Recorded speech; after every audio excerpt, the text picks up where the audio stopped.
searched his heart. யோபு தன் இருதயத்தை ஆராய்ந்தான். Have I broken my commandment with God? தேவனோடு பண்ணின உடன்படிக்கையை நான் My covenant with God. தேவனோடு நான் பண்ணின உடன்படிக்கை. Was I faithful? நான் அதிலே உண்மையுள்ளவனாய் இருந்தேனா? Am I faithful to God? நான் தேவனுக்கு உண்மையுள்ளவனாய் இருக்கிறேனா? In obeying God's word. தேவனுடைய வார்த்தைகளுக்கு கீழ்ப்படிவது. In saying God did everything. தேவன் தான் எல்லாவற்றையும் செய்தார் என்று சொல்லுகிற விஷயத்தில் உண்மையாய் இருக்கிறேனா? And not putting my trust in gold. என்னுடைய நம்பிக்கையை பொன்னின் மேல் வைக்காமல் இருக்கிறேனா? And not to steal his glory. அவருக்கு வர வேண்டிய மகிமையை நான் திருடாமல் இருக்கிறேனா? Let us search our hearts this morning. இந்த காலை வேளையிலே நாம் நம்முடைய இருதயத்தை ஆராய்ந்து பார்ப்போம். Secondly, he thought about another covenant. இரண்டாவது அவர் இன்னொரு உடன்படிக்கையை நினைவு கூறுகிறார். Job 31 and verse 1. யோபு 31ஆம் அதிகாரம் முதலாம் வசனம். He says, I have made a covenant with my eye. என்னுடைய கண்களோடு கூட நான் ஒரு உடன்படிக்கை பண்ணினேன். Have I broken it? என் கண்களோடு பண்ணின உடன்படிக்கையை நான் முறித்திருக்கிறேன். What is the covenant he has made? அவன் என்ன உடன்படிக்கை பண்ணினான்? He said, this eye shall never look at any other woman except my wife. என்னுடைய மனைவியை தவிர வேறொரு பெண்ணை என் கண்களினால் நான் பார்க்க மாட்டேன். He searched his heart. அவன் தன் இருதயத்தை ஆராய்ந்து பார்த்தான். He is a man. Here is a man who had 10 children. 10 பிள்ளைகளை பெற்றெடுத்த ஒரு மனிதன். This man is searching his eye, searching his heart to see how his eyes behave. இவன் தன்னுடைய கண்களை ஆராய்ந்து பார்க்க என்னுடைய கண்கள் எப்படி வேலை செய்தது. Many of us forget this. அநேகர் நாமே மறந்து விடுகிறோம் இது. Marriage is a covenant with God. விவாகம் தேவனோடு பண்ணின உடன்படிக்கை. The Bible says in Genesis 2:18. ஆதியாகமம் 2ஆம் அதிகாரம் 18ஆம் வசனத்தில் வேதம் சொல்கிறது. It is God who made that covenant. இந்த உடன்படிக்கை ஏற்படுத்தினவர் தேவன் தான். He said it is not good for a man to be alone. அவர் தான் சொன்னார் மனிதன் தனிமையாக இருப்பது நல்லதல்ல. I will create a help meet for him. நான் அவனுக்கு ஒரு உதவியாக ஒருவரை நான் ஏற்படுத்தினேன். So God wants to give you a help meet. ஆகையால தேவன் அவருக்கு உதவி செய்ய ஒரு ஆளை கொடுக்க விரும்பினார். And the Bible says வேதம் சொல்கிறது in Malachi 2:14. மல்கியாவின் புத்தகம் 2ஆம் அதிகாரம் 14ஆம் The வசனம். wife that God gives is a wife given to you by God by a covenant. தேவனால் உடன்படிக்கை செய்யப்பட்டு உனக்கு கொடுக்கப்பட்ட மனைவி தேவனால் கொடுக்கப்பட்டவர். The Bible says வேதம் சொல்கிறது in 1 Corinthians 7:4. 1 கொரிந்தியர் 7ஆம் அதிகாரம் 4ஆம் வசனம். The husband is having full control over the body of his wife, and the wife has the authority over the body of the husband. புருஷனுடைய சரீரத்துக்கு மனைவியும் மனைவியுடைய சரீரத்துக்கு புருஷனும் அதிகாரிகள். Wherever this is broken, எந்தெந்த இடங்களிலே இந்த ஒரு காரியம் உடைபடுகிறதோ there will be problems. அங்கேதான் பிரச்சனைகள் ஆரம்பம். Almost every day I receive hundreds of agonizing letters like this. ஏறக்குறைய ஒவ்வொரு நாளும் நூற்றுக்கணக்கான கடிதங்கள் கண்ணீரினால் எழுதப்பட்டு எனக்கு வருகிறது. Several sisters write to me, my husband has gone after another woman. அநேக சகோதரிகள் எழுதும், ஐயா என் புருஷன் இன்னொரு பெண்ணோடு ஓடிவிட்டான். And some husbands write, my wife ran away with another man. சில புருஷர்களே எனக்கு ஐயா என் மனைவி இன்னொருவனோடு ஓடிவிட்டான். Why this happened? இந்த காரியம் ஏன் நடக்கிறது? They forgot that wife is the authority for the man's body. மனிதனுடைய சரீரத்துக்கு மனைவிதான் அதிகாரி என்பதை அவள் மறந்து விட்டாள். And for the man's body, wife is the authority. அவண்டமாகவே மனைவியுடைய சரீரத்துக்கு புருஷன் தான் அதிகாரி என்பதை மறந்து He விட்டாள். says, why not I use this eye for something else? ஏன் இந்த கண்களை வேறொரு காரியத்துக்கு சேர்க்க கூடாது? The wife says, why not I use these eyes for something else? ஏன் இந்த கண்ணையே வேற காரியத்துக்கு உபயோகப்படுத்த கூடாது என்று மனைவி கேட்கிறாள். And Job is examining his life. Did my heart go with my eyes? அவ்வளவாகவே யோபு தன் இருதயத்தை ஆராய்ந்து பார்க்கிறார்.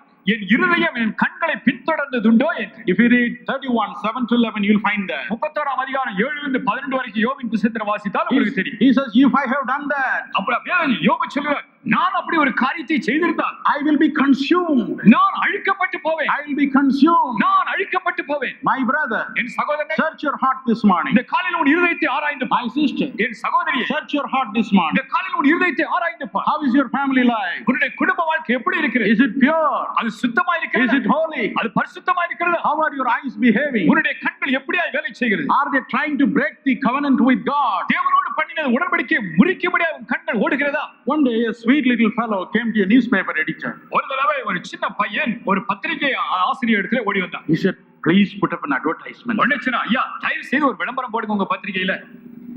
The editor was amused. Young man, what kind of advertisement you want? இந்த நிருபர் அந்த பையனை பார்த்தா சின்ன பயலா இருக்கு, என்னடா போடணும் அப்படின்னு கேட்டான். He said, please write, sir, wanted a mother. அந்த தம்பி சொன்னா, ஐயா ஒரு தாயார் தேவை என்கிற ஒரு விளம்பரத்தை தயவு செய்து உங்க பத்திரிகையிலே போடுங்க. For a 12-year-old boy, 12 வயது பையனுக்கு, he is a good boy. அந்த 12 வயசு பையன் ரொம்ப நல்ல பையன். He can wash his clothes. அவனே துணியெல்லாம் துவைச்சுக்குவான். He can put up his bed. அவனே தன்னுடைய படுக்கையை விரித்துக் கொள்வான். He is a good boy. அவன் நல்ல பையன். And he has a father. அவனுக்கு ஒரு அப்பா இருந்தாரு. He's a good father. அவரும் நல்ல அப்பா தான். But both of us want a mother. ரெண்டு பேருக்கு ஒரு தாயார் தேவை. A loving mother. ஒரு அன்புள்ள ஒரு தாய். She need not do any work, sir. அந்த அம்மா வீட்ல வந்து ஒரு வேலையும் செய்ய வேண்டாம். All we want is a mother. எனக்கு தேவையானதெல்லாம் ஒரு அம்மா தேவை. Because my mother ran away. என்றால் என்னுடைய அம்மா என்னை விட்டு ஓடி விட்டார். My mother ran away. என்னுடைய அம்மா என்னை விட்டு ஓடி விட்டார். Please put an advertisement. தயவு செய்து ஒரு விளம்பரத்தை பத்திரிகையிலே போடுங்க. Here is all the money that I have. ஐயா என்கிட்ட இருக்கிற பணமெல்லாம் இத வச்சிருக்கிறேன். He gave 35 paisa. அவன் 35 பைசா எடுத்து கொடுத்தான். And cried. அவன் அழ ஆரம்பித்தான். And the editor embraced him. அந்த பத்திரிகை நிருபர் அவனை அணைத்து கொண்டான். And he also cried.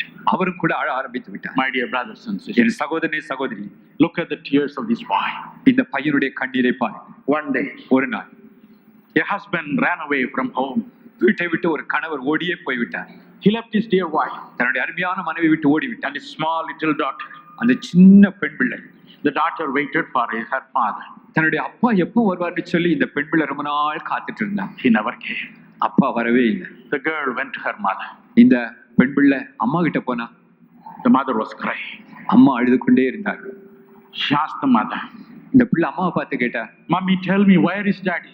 அம்மா அப்பா எங்க போயிருக்காங்க சொல்லுங்க. She said, Daddy has gone a long way. அப்பொழுது அம்மா சொன்னாள், தங்க மகளே, அப்பா ரொம்ப தூரம் போயிருக்காங்க. Daddy has gone a long way. ரொம்ப தூரம் உங்க அப்பா போயிருக்காரு. The young girl asked, உடனே இந்த சின்ன பெண்ணு திரும்ப What is a long way, Mommy? அம்மா ரொம்ப தூரம் போயிட்டான்னு சொல்றீங்களா, அப்படின்னா என்ன அர்த்தம்? What is the long way? அந்த ரொம்ப தூரம்னு சொல்றீங்களா, அந்த அர்த்தம் என்ன?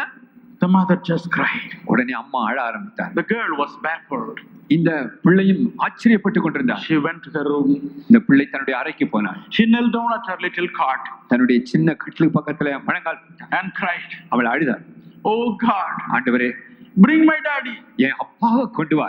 Mommy says he has gone a long way. அம்மா சொல்றாங்க அப்பா ரொம்ப தூரம் போயிருக்கான்னு I சொல்றாங்க. don't understand what is a long way. எனக்கு அம்மா சொல்றது ரொம்ப தூரம்ன்ற வார்த்தை எனக்கு விளங்கவே இல்லை. Bring him back, oh God. எங்க அப்பாவை நீர் துரிதமாய் I want my daddy.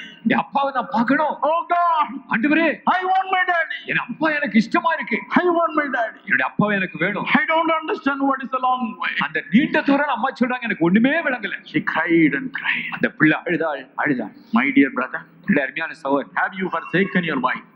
நீ இன்றைக்கு காலையில் உன் மனைவியை விட்டு விட்டாயா? You have broken God's covenant. நீ தேவனுடைய உடன்படிக்கையை முறித்து விட்டாய். Have you forsaken your husband, sister? சகோதரியே, உன்னுடைய கணவனை மறுதலித்து விட்டாயோ? You have broken God's covenant. தேவனோடு நீ பண்ணின உடன்படிக்கையை முறித்து You விட்டாய். have allowed your eyes to wander. உன்னுடைய கண்கள் இங்குமுகமாய் அலைய நீ விட்டு விட்டாய். Think of these little children who are crying. அழுது கொண்டிருக்கிற அந்த சின்ன பிள்ளைகளை நோக்கி, Their tears will be a curse in your life. அந்த சின்ன பிள்ளைகள் விடுகிற கண்ணீர் உனக்கு சாபமாய் போகும். It will be a curse in your life eternally. அது உன்னுடைய வாழ்க்கையில நித்தியமாய் சாபமாய் இருக்கும். Job says in 31:11.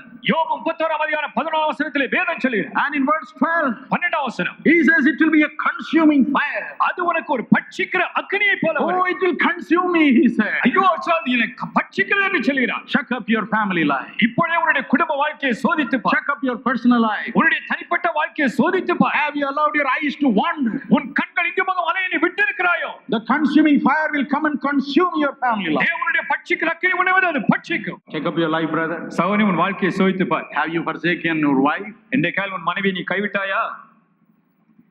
Have you fallen into the sin of fornication and adultery? வேசித்தன விபச்சாரம் என்கிற பாவத்துக்குள்ளாய் நீ விழுந்திருக்கிறாயா? Cry out to God this morning. இந்த காலையிலே கர்த்தரை நோக்கி அழு. Otherwise, the curse of your children will be upon you. அப்படி இல்லாவிட்டால் உன் பிள்ளைகளுடைய கண்ணீர் உன் வாழ்க்கையிலே சாபமாய் அமையும்.